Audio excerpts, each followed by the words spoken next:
Hey guys, রক্তবীজ 2 এর second গানটা শুনলাম। আচ্ছা, শুভশ্রী গাঙ্গুলি সেদিনকে মিমি চক্রবর্তীকে নিয়ে একটা শর্টস রিলস করেছিল। সে বলছিল যে আমাদের বলিউডে যদি দীপিকা পাডুকোন থাকে তাহলে আমাদের টলিউডে আছে মিমি বলে চিৎকার করছিল। আমার সত্যি হাস্যকর লেগেছে ব্যাপারটা। তো মিমি চক্রবর্তী কোনো অ্যাঙ্গেল থেকে দীপিকা পাডুকোন হতে পারে না। দীপিকা পাডুকোন মানে সে বোল্ড করে হয়তো, কিন্তু প্রত্যেকটা দৃশ্যে সে অ্যাক্টিং কিন্তু তার তুখর অ্যাক্টিং করে, ঠিক আছে। সে যে বড় বড় কাস্টিং চরিত্র পায়, আর এমনকি সে প্রেগনেন্ট হয়েছিল বলে কিছু চরিত্র নাকি কি একটা অমিতাভ বচ্চনের একটা ছবিতে, একটা হলিউড সিনেমা রিমেক, ভালো একটা চরিত্র সে রিজেক্ট করেছে। তো দীপিকা পাডুকোন হওয়া অত সহজ নয়। দীপিকা পাডুকোনের মতন বিকিনি পরলেই যে দীপিকা পাডুকোন হয়ে যাবে এত সহজ নয়। যাই হোক, আমি অ্যাক্টিং স্কিল আর মিমির অ্যাক্টিং স্কিল অনেক আকাশ পাতাল। অ্যাক্টিং স্কিল দুজনের তফাৎ আছে, বস, অনেক তফাৎ। তো আমরা যেহেতু দীপিকা বিকিনি পরেছে সব জায়গায়, একটু ওই ধরনের ড্রেস পরেছে, মিমি তাই ফার্স্ট টলিউডে বিকিনি পরেছে বলে ওকে যে দীপিকা স্থান দিয়ে দিতে হবে, দীপিকা পাডুকোনের সঙ্গে যে কম্পেয়ার করতে হবে সেখানে শুভশ্রী গাঙ্গুলি মিমি চক্রবর্তী মানে বলা হয় নাকি দুজনে নাকি দুই সতীন। যাই হোক, আমি সেই ব্যাপারটা নিয়ে মানে এত কাটাছাড়া করতে চাই না।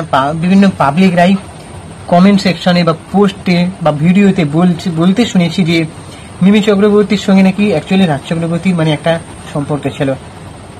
শুভশ্রী গাঙ্গুলি এসে নাকি সেই সম্পর্কটা ব্রেকআপ হয়েছিল। এটা লোকমুখে বলা কথা শুনি, এটা সত্যটা মানে ঘটনাটা আমরা কখনো বিচার করতে যাইনি, তো সেটা নিয়ে কথা আমি বলবো না।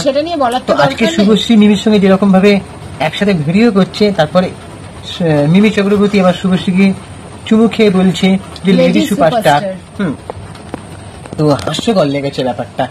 তো যাই হোক, তো রক্তবীজ 2 এর যে গানটা শুনলাম কি চোখের নীলে, অনুপম রায় সুর করেছে, গানটা লিখেছে সুচন্দিকা গোলদার বলে একজন নিউ কামার, হয়তো নিউ গায়িকা, সে গানটা গেয়েছে। আমি নাম শুনে নামটাই প্রথম শুনলাম। তো গানটা সত্যি মনে দাগ কাটার মতন নয়, একটুও ভালো লাগেনি। গানটার প্রেজেন্টেশন ভালো লাগছে।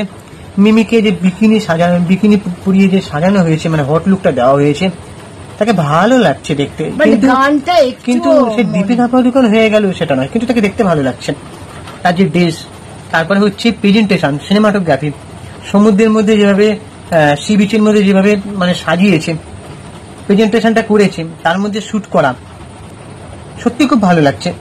কিন্তু গানটা যেন কেমন মনে দাগ কাটার মতন গান নয় না, মানে গানটার মধ্যে কোনো মিষ্টতাই নেই, আমার তো লাগেনি। যাই না, অন্য এটা তো রোমান্টিক গান হলো না, এটা কি রোমান্টিক সং হলো? দুটো লাইনেই যে আমি সুরটা খুঁজে পেলাম, আমার চোখের নিলে তুমি তো সেই ডুব দিলে, আমি এই দুটো লাইনেই সুর খুঁজে পেলাম, বাদ বাকি আমি আর কোনো সুর খুঁজে পেলাম না।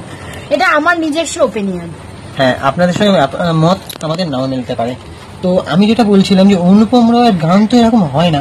অনুপম রয়ের গান তো মনে দাগ কাটার মতন গান হয়, মানে কোথাও একটা আমাদের মনের কথাগুলো অনুপম রায় গানের মধ্যে সৃষ্টি হয়, মনের ব্যথা, মানে যেটা আমি আমার ভালোবাসার মানুষকে কষ্ট পেয়েছি তার বিপরীতে সে তার কথা আমার খারাপ লেগেছে, সেটা গানের মাধ্যমে অনুপম রায় সেরকম ভাবেই বাস্তবভাবে ফুটিয়ে তোলে। কিন্তু এই গানটা আসলে অনুপম রায় তো কমার্শিয়াল ফিল্মের গান লেখেন না, উনি তো এটা কোথাও একটা কমার্শিয়ালি ভাবে অ্যাপ্রোচ করা হয়েছে। সেখানটায় জিৎ গাঙ্গুলিকে নিতে পারতেন বা অন্য কোনো ভালো রাইটার যারা গান লেখে।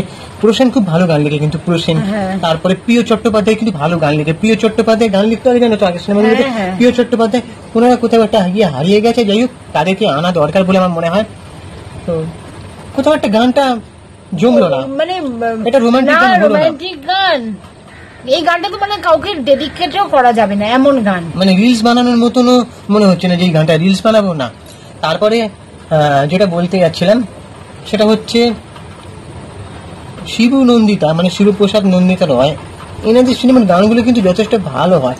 এই সিনেমায় গানটা ঠিক মানে জমছে না। এই সবে কি একটা গান রিলিজ হলো না? তার আগে একটা আমরা রিভিউ করলাম অঙ্কুশ আর কৌশানীর, ওই গানটাও ঠিকঠাক মনে দাগ কাটার মতন নয়। প্রেজেন্টেশন ভালো হচ্ছে, কোথাও একটা লিপে গান ফিরে আসছে, কিন্তু গানটা ঠিক মনে দাগ কাটার মতন হচ্ছে না।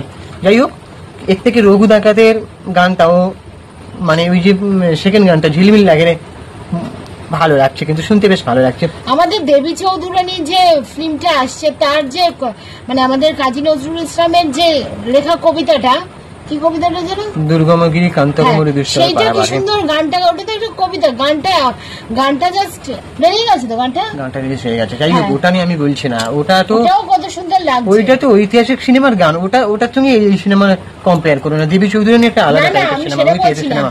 গানটার সুরটা তো কত সুন্দর তুলে ধরেছে। হ্যাঁ, সুরটা, কিন্তু এখানে গান ঠিক জমেনি। যাই হোক, গানটাও বাকি ভালো লাগলো না। বাকি সুর তোমাদের তো কি আমি- ওপিনিয়ন তোমরা জানাও। আমাদের ভালো লাগেনি। আমি ইনস্টাগ্রামে আছি, ফলো করে দাও, চিঙ্কি বাবু 2531। তোমারটা বলে দাও। কৌশলী.31। আর আমাদের কাপেল ইনস্টাগ্রাম আইডি হচ্ছে সুপ্রিয় কৌশালী, তোমরা ওখানে গিয়ে ফলো করে দাও। টাটা, দেখা হচ্ছে পরের ভিডিওতে। তোমরা চ্যানেলে গিয়ে ঘুরে আসো, ভিডিওগুলো দেখো, আশা করি ভালো লাগবে।